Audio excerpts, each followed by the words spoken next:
पहाड़ी प्रोग्राम च नारां दी छां विच अज असीं गल करदे आं कि पहाड़ी इलाकें दे लोकां दी मेहनत और बहादुरी जिहड़ी है ना उसदी एक अलग अपनी ही अहमियत आ। बेशक कोई शक नहीं कि दौरे जदीद दे अंदर भी जिहड़े लोग पहाड़ी इलाकें विच रहने वाले हैं उन्हां दी बहादुरी दियां मिसालां जिहड़ियां ना ओह अज भी दित्ती जंदियां और उन्हां दे शाना बशाना औरतां भी बराबर शरीक होनियां साथ खड़ियां होनियां और चाहे कोई भी दुश्वार लम्हा होवा लैंडस्लाइडिंग होवा कुदरती आफात कोई भी होवा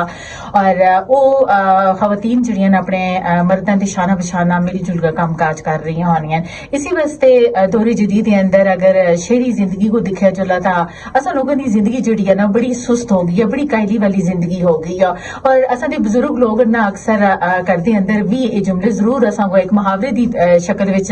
बोलते होने कि हाँ जी पहाड़ी इलाकों में रहने वाली वो औरतां जिहड़ियां जफाकश बड़ियां मेहनती होनियां बड़ी खेती बाड़ी कर रही होनियां और अपने मर्दां दे शाना बशाना खड़ी हो रही होनियां। लेकिन उन्हां लोगों दी मिसालां जिहड़ियां ना दौरे जदीद दे अंदर देखे ता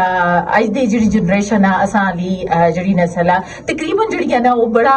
परेशानी दा सबब भी बन रही होंदी है कि असीं लोग बड़े सुस्ती कायली दा शिकार होए ते आ। असां दे अंदर जिस्मानी तौर ते भी असीं लोग बहुत ज्यादा कमजोर हो गए। क्यों हो गए? क्योंकि असां शुरू विच ही अपने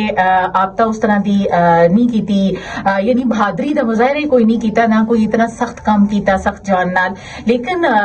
पहाड़ी इलाके दे लोग जिहड़े रहने वाले लोग जितने भी हैं उन्हां दियां मर्द खवातीन दोने मिलजुल का हर चीज का मुकाबला करते हैं, बड़ा डट का मुकाबला कर रहे होने चाहे वो कुदरती आफात हो चाहे कोई जमीनी आफात हो। लेकिन वो लोग सर्दी गर्मी बाहर खजां वास्ते अपना जड़ाना एक प्रॉपर जड़ाना तरीकाकार अपनाते हुए ना अपने हर मौसम वास्ते वो तैयारी करके छोड़ते हैं। जिस तरह गर्मियां आ गई गर्मियों में अजकल के जिहड़े दिन ना मर्द खवातीन वास्ते यानी पहाड़ी इलाकों में जितने भी रहने वाले लोग उन्होंने वास्ते बहुत ज्यादा मेहनत वाले दिन हैं। क्योंकि अज अगर देखिया जुला तो उन्होंने खवातीन जिहड़ियां ना दूर दराज जंगलों में जुलगा पूरे यानी सर्दियों वास्ते पूरा एक जड़ा ना बालन का सिस्टम लकड़ जिहड़ी जला रहे होने वो कट के आन के यानी अपने सिरा दे उता यानी बड़े बड़े गठिया नाल बड़ी देख के ना उन्होंने लोगों को असीं बड़ा तहज्जुब होंदे कि इतनी मेहनत वाली औरतां अपने मर्दां दे शाना बिशाना खड़ियां और अपने घर की परवरिश विच ना वो एक कदम भी जड़ा ना पीछे नहीं हट रही होनियां यानी बड़ी मेहनत करगा अपने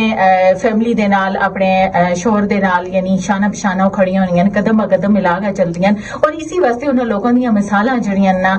हमेशा बहादुरी और मेहनत वाले लोग जिहड़ा ना उन्हां को आख्या जंदा।